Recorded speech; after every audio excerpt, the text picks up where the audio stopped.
Throughout history, one apostle has carried an unfair burden.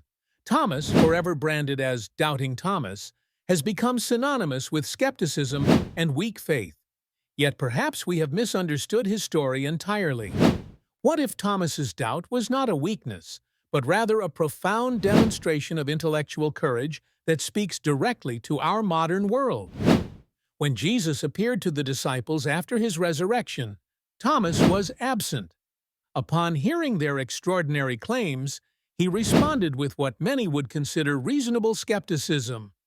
"Unless I see the nail marks in his hands and put my finger where the nails were, I will not believe."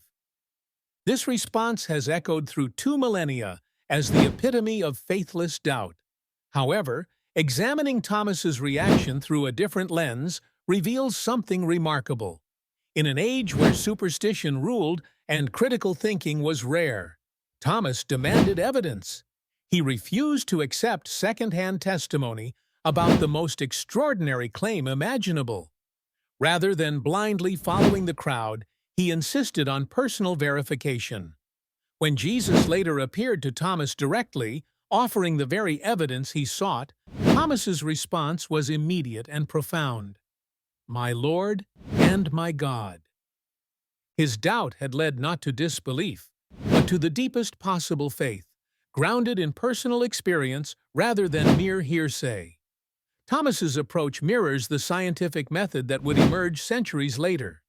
He formed a hypothesis, demanded testable evidence, and adjusted his beliefs accordingly when presented with convincing proof.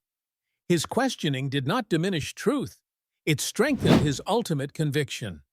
In our current era of information overload and competing narratives, Thomas's example becomes increasingly relevant. His story teaches us that questioning is not the enemy of truth, but its ally. Authentic belief, whether religious or secular, can withstand scrutiny and often emerges stronger for having been tested. Thomas reminds us that it is not only acceptable to question everything, but it may be essential for discovering what truly deserves our unwavering commitment.